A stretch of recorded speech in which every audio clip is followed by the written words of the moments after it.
There are as many worlds as there are stars in the sky. In each there is a Camelot.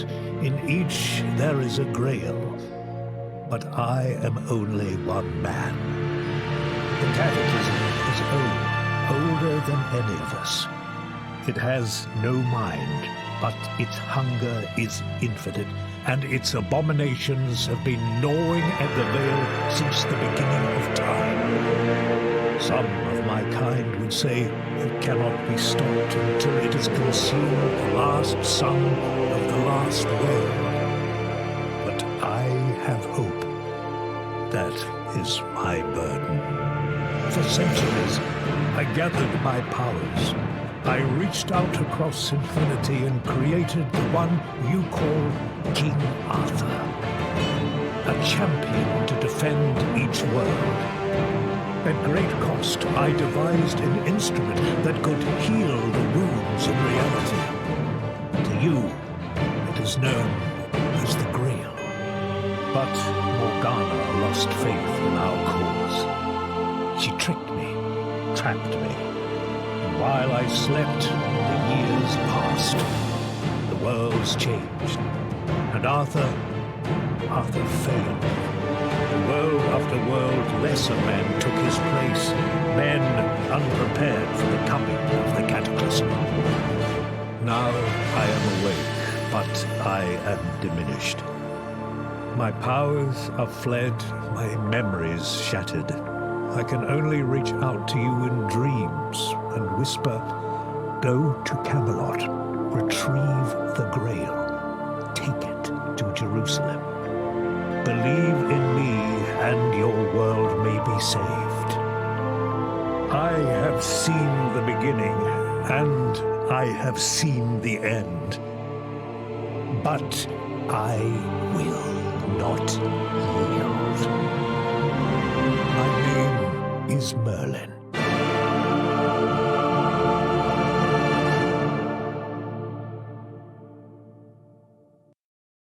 Well, what an intro. Damn! Welcome to to my brand new Let's Play of the Hand of Merlin. I am Colonel RPG, and I'm very thankful to have you here with me as I try out the blind playthrough of the early access version of the Hand of Merlin. Links in the description if you want to check it out. Thank you so much for Versus Evil for reaching out to me and giving me the key for so I could get the game here and release the first video right on release. So if you're watching this, yeah, it is available right now. Again, links in the description. What if a cataclysm event tore open a celestial doorway for alien monstrosities to seep into Arthurian Britain? How would the Knights of the Round Table react to a cosmic horror from beyond? What if Merlin was a transdimensional being trying to save not one world, but infinite ones? This game is hard. I like it. As with any roguelike, part of the appeal lies in failing and learning from mistakes, so don't be discouraged if things go wrong. And note, this is an early access build. That means you can expect unpolished content, and, well, it's easy, easy and normal. Where's the hard? You told me I could be... Yeah, let's see what the differences are. More lenient rule set to ease into the tactical combat. Heroes start with an increase in health. Enemies have reduced attributes. Max mana is increased to 7. I don't know if we can change this midway through, so I love learning through pain, and pain there will be, because I am not particularly amazing at tactical games. The chug is also real, with the loading thing. Merlin score, unlock powerful guardian spells. This is probably, like, permanent progression? I suppose so. Prophecy. Oh, spend an essence to unlock this spell. Yeah, I suppose. Let's see what we have. When casting a spell, no attacks can miss for the remainder of the turn. Clicking there doesn't actually do anything, that's just prophecy. Merlin's prophetic gaze allows for precise attacks whenever a spell is cast. Lovely. And then we have translocation here, teleport to target position. We have a heal, and we have an evasion. Let's go with a heal. I think that's going to be a good one. That's my essences. I have 0. I have 0 essences. Restoration. Select 3 heroes for your party.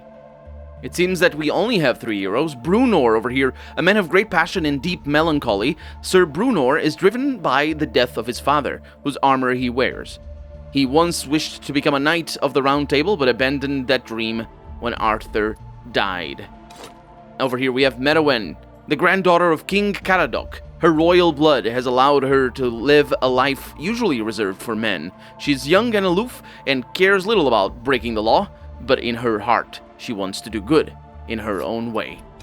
And Morgan over here, Morgan Tude, was once Arthur's chief physician, serving him at Camelot and on his many campaigns to unite Albion. He knows much of the way of the ancient druids and is stronger than he appears, but he is weighed down by his grief at having failed to heal Arthur after the Battle of Camlan. I'm not too into the legend of King Arthur. The only exposition I had was some comic books that I read as a kid. It has been a long while. I don't remember some of the plot points, but it was very heavy on exposition, the comic books that I had. I still have them somewhere around. They were cool looking though, but let's go.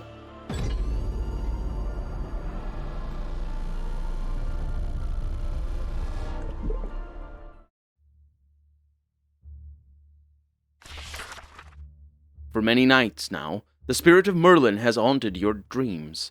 It speaks to you of a darkness from beyond this world, a darkness that will tear apart everything you know and love. This is why Merlin has reached out his hand and gathered those who are ready to stand against the cataclysm. Let's hear the voice of Merlin. "This is your task," Merlin's voice whispers. "You must seek Camelot, where the Grail awaits. Take it, then make your way across Albion to Corbenic. Brave the dangers of the Marca Hispanica, journey through Al-Andalus, and cross the wide sea until you reach Jerusalem. There, your world will be saved or ended." After many days of travel, you have arrived at Camelot. Before you lies the heart of Albion, King Arthur's dream made manifest. Here you will find the Grail and begin your quest. And we're going to enter Camelot, and we get, I think, 33 gold for that, 5 haunches, 1 gem that is pretty, and 40 Rs. The R is very important we need that. Camelot is long past the height of its glory. King Galahad's long war against the Moors has been costly, in lives as well as gold. There is an air of rust and decay about the place. Even the tapestries hang crooked. I'm gonna request an audience with the king. Galahad has grown old and weak. The weight of kingship rests heavy on his shoulders and is filled with regret. "Take the Grail," he says bitterly. "It is of as little value to me as it was to Arthur at Camlan. I thought its discovery portended the healing of the world, that I had been chosen as an instrument of divine will to bring the true faith to the heathens. But what have I accomplished? Nothing but bloodshed. It was all vanity in the end, and the Grail is but one of Merlin's trinkets." He holds the Grail out towards you. "See, it even changes its appearance according to who bears it. Merlin loved his little trickeries and glamours. Tell me, what is the greatest virtue of all?" It seems that our choice here actually affects what we get. On use, reset active cooldowns for all allies, and on use, 1 action point for this round. Self-cast though. I'll go with that. Valor, yeah. As you take the Grail, its appearance changes, shifting before your very eyes. "As I said, Merlin and his glamours." Galahad laughs bitterly. "Do not be too impressed. They are a magician's tricks, not signs of divine truth. But no matter. Take it and be gone." And I'm gonna leave the throne room. As the doors of the throne room close behind you, a young lady of the court pulls you aside. "The king has fallen into despair," she whispers. "He sees the darkness ahead, but the burden of his endless war against the Moors is too heavy. But if Camelot does not act, who will? Therefore, let me use what little power I have to aid you. Do you require additional supplies or perhaps the services of Galahad's blacksmiths?" I can ask for supplies or be taken to the blacksmith. Let's go for the blacksmith first. I think that's going to be better. Long-term survivability probably not going to be an issue for my first play. There are many blacksmiths in Galahad's Camelot, for the war against the south is unending. Ordinarily, they work only to serve Camelot's soldiers, but there are those who are willing to help Merlin's cause. If a lady of the court swears that you are honorable, obviously. Let's visit a blacksmith. And here is the blacksmith, looking very cool. And what we do for this? Leave the area? Well, we spend money. That's what we do. So, this is our tank. Our tank already has a 7 armor, 8 armor. Wait. exactly do I... Thick robes. Purchase tier 1 mystic gear. I see. These are the numbers here. Maximum armor. Armor probably works as a health bar as well. So, maximum armor of 15 over there. We get maximum armor of 18 over here. That is incredible. And this is for speed. Speed, it probably is the thing that I want the most at the moment. Let's go with that. +1 speed, chainmail 1, plate mail 1. Oh, it's an option. Oh, maybe I don't want that then. We have, yeah, she is an archer. Let's go with tanned leathers over here for a little bit of speed. And there it is. And we can begin our journey. Welcome to the Hand of Merlin. These hints will help you understand the game's systems. To see a specific hint, we click on the question mark. For starters, open your journal. And our journal, I'm going to say that it's J. It is J, indeed. Your location is represented by the hand symbol. You can move your camera WSD, that's good. If there are no active encounters, you can click on a node to move, triggering another encounter. Your objective is to reach Corbinic, seen on the right slide. That's your first step towards reaching Jerusalem. Okay, we can't zoom in at the moment. And moving the camera, we can't move it any further north or west from here. I'm assuming north is over there. Although we could be following the old Nordic traditions of having east towards the north, or towards the top. And as you can see, the map is generally big. That is the Corbinic over there. I assume early access probably only takes us there. Or maybe it's about classes. I don't know. When Darkest Dungeon went into early access, it had basically all the bosses. It just wasn't really polished. And it didn't have all the bosses. It didn't have the last bit, but it had most of it. So, I think we're moving. Right now we're in the city of Camelot, and we move to a regular node. An old woman, dressed modestly and wearing a silver cross on a chain, approaches you on the road. Her eyes are gentle, but it is clear that she has seen much. I am collecting alms for the poor, she says. So many have come back from the wars, broken in body and spirit. They depend upon us now. And I can donate food. And I lose R as well. I assume those are runes. I don't know what... It's renown. There we go. Thank you on behalf of King Galahad, and on behalf of the church. It is as the good book says. A good tree cannot bring forth evil fruit. Neither can a corrupt tree bring forth good fruit. And we have a regular note over there with the 2. And down here we have a bunch of things. Let's go over there. Instead, regular note. I want to set to fighting. The road is taking you to the Castle of the Guard, built long ago for Sir Tor. It is held now by Sir Dermart, the Frank, who sat at the table of errant companions at Camelot. He and King Galahad were once good friends, having together defeated the villain Brune of Morois, but it is rumored that Galahad has not spoken to any of his old friends in many years. I'll enter the castle. Upon entering the courtyard, you are met by the castle's young steward, who greets you with enthusiasm and what seems like relief. Knights! Brave knights and adventurers! He cries in joy. You could not have come at a better time! My lord has great need of you! Come, please! Ask what this is about? The steward smiles broadly. Why, what else? A quest! A quest that only true knights like yourselves can undertake! I will follow. The steward takes you to Sir Dermart's council chamber, skipping up several steps in sheer excitement. My lord, he calls. I have found true knights to help us in our cause. I can see by their faces that they are kind and wise, and know nothing of greed.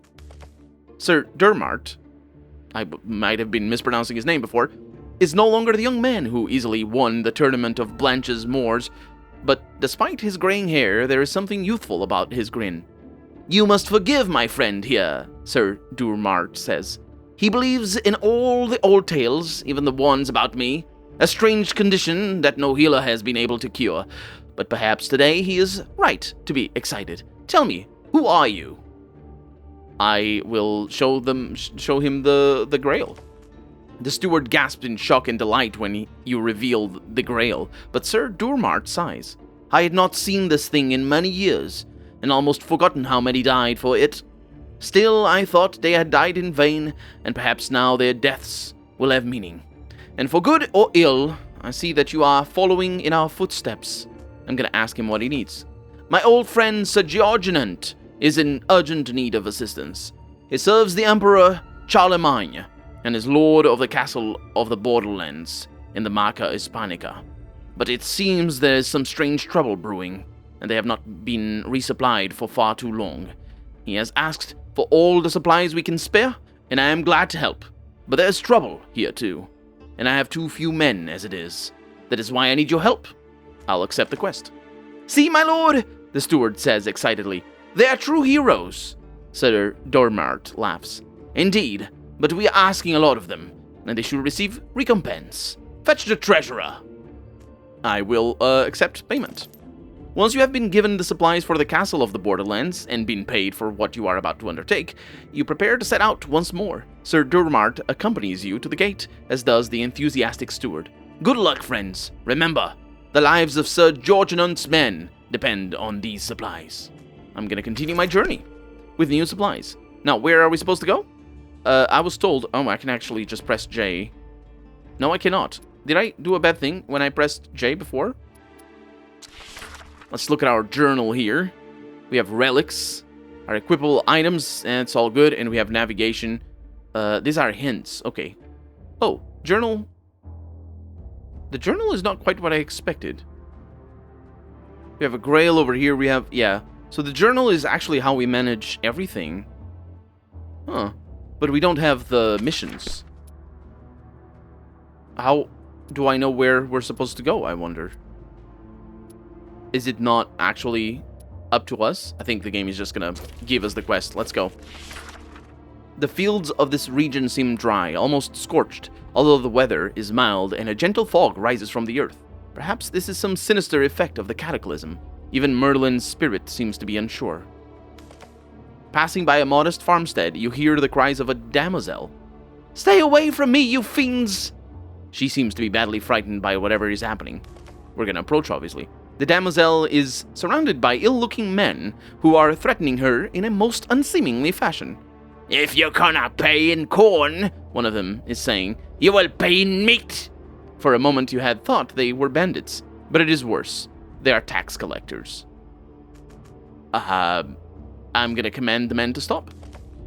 If you touch a single hair upon the woman's body, Brunor growls at their leader, I will split you right down the middle. I swear to you, I will cut you in half, even if it is the last thing I do upon this earth. Failing, the ruffians let the damosel go. She runs to safety, but the other men draw their weapons. And we're standing our ground. Hopefully it isn't the last thing we do on this earth, though. And now we have combat. So, a skirmish. Move camera, select character by pressing tab, and then click on any tile to move. So, does that mean that we have a team-based turn... a turn? I think we do. That is good. Or, I mean, I like it. I also like not, but let's see. So, we have our tank at the front. We have... Let's try to smoosh them a little bit. Ooh, that's actually a bit of a problem. Because I can't go there. Now, this guy... I wonder if we can press shift or... control? Hold Alt to expand. Good. But what I wanted to see is their reach. Control shows where we're going. That's our reach. Yeah, I don't know how to see their reach. Anyway, this guy needs to be dealt with. We are going to be able to attack from here, I think. So I'll just move over there. And we will attack. What are you telling me? You just used the skill. I used the movement skill, yes. You can check your action bar... action points, I know basic turn-based stuff. That's good. Can I rotate the camera, I wonder? No. Right, middle click doesn't do anything. Use your environment. Ranged attacks can be blocked by cover. When you hover over a tile, attacks coming from beyond the red line are less likely to hit. To see how likely it is for your attack to hit from a certain tile, pay attention to the yellow percentile on the enemy's unit. Okay, it's RNG based then. We got Morgan. Let's see. Let's get Merwin first. So what I'll do, so we have run, shoot, archer's vigil, ready in action or reaction, taking a shot against anywhere? First enemy that moves within your line of sight until the next turn. That is really powerful. So she has 2 action points. We're going to see how powerful we do this, or how powerful we are. 100%, okay, that's good. 100% chance to hit. That is 5 damage. It's going for armor. Okay, yeah, this is basically Banner Saga rules. I'm okay with that. I don't think you have any armor. Deals damage. Restore armor points of ally. The Singe does seem to be pretty decent, so let's go ahead and do that. I didn't see what the hit chances were. Oh. She can't attack more than once per combat. That's alright. Archer's Vigil. And then you... Hephaestian Salts. I might want to get you behind cover, though. I say this is the Banner Saga rules, but it is likely that it isn't. It is likely that... well, I don't know. We'll see. I wonder if we do damage based on our own health. I don't think so, because 14 health, if it were like that, yeah. So, what we'll do is we'll do a slash. We also have a bash. The cooldowns are different, so I will just do a slash here. And it does 4 damage. That's a shoot. That is 4 damage, a lot of armor in there, so I think we're going to be alright. A reaction shot immediately, that's really lovely. That's 5 damage. That is probably going to be a kill. I hope it's going to be a kill. That's another 5 damage here. So hopefully you'll get healed. And a slash for 3. Ranged combat seems to be more powerful. The unit header presents at a glance information about unit. Yeah, that's good. It's good stuff for watching a Let's Play as well, because, you know, I might not be paying attention to the information that comes across and might be just paying attention to the information I need to see. All units possess health and armor. Some skills deal specific damage to one of the two, and if you need to center the camera on a character, double-click on their portrait. Thank you. It's very handy. Let's see. That's about status effects. I don't think I have any status effects. We do. Grail of Valor over here. No, that's a special ability. So we'll see how that works. Let's get Hephaestian Salts on you. Good. Little bit of armor. And then, hopefully, a Singe. Singe doesn't happen. That's a very, very unfortunate, actually. That's really unfortunate. But you could... So the percentile is actually not the percentile. It's the percentage. So what will I do? 40%. Will I just attack this guy? I think our armor is probably going to replenish, so I might as well just go for an attack here. By the way, we have an option in the options screen to change the speed at which things happen. So we have seen how the animations work. I think we can all agree that animation speed at high is probably good. So let's keep it like that and let's see how that turns out. So this has the same range. Deals 4 damage, and if the target is not large, applies 2 backwards. 2 knockback. Okay, so let's go with this one first. And then knock you backwards. And that forces you to use an action point to move. And everybody's very, very happy, I think. So you have 10 armor. I'm just going to put you over here. And I'm going to put you right there. Because we can't do anything else. They're shooting us. That is 7 that is bad. We're going to take health damage. Yep.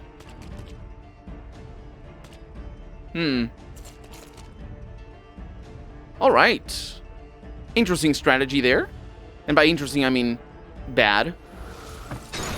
It is a bad strategy that you have, sir. Why are you bad? Yeah, you die. Did you think anything different was going to happen? And then I can press the number keys on the keyboard. It's a little bit harder to follow, I assume, for a Let's Play and all, but I think it's hopefully going to be alright. And then for ending the turn, how do I do that? Oh, press over here. Are you sure? Yes, I am. Yeah. Prepare poison. Don't do that. Don't prepare poison. Here are a few extra things you can do. To the left of the action bar, there are some options to change how some things are rendered. Hover over to explore. Oh, yeah. That's good. And then to the right, you'll find the buttons for the options and hints. Thank you. It's very, very nice of you to offer such nice things. I'm also going to bash you because I want you in the way of everybody shooting you. Hopefully, we will do that. I shouldn't have used the other ability. That said, we will be able to kill him. And we got it. We got 33 gold and 11 renown. And I don't see anything here. I just click. There we go. The damosel comes to you, tears in her eyes. The fields are dying, she says. The harvest is barely enough for us to eat. But the lord of this land demands his tax. What are we to do? My father went to Camelot to plead with the king, and the moment he was gone, these men appeared. I shudder to think what would have happened without your help. Soon, peasants from the surrounding farms appear. Hearing the damosel's tale, they prepare a reward for you.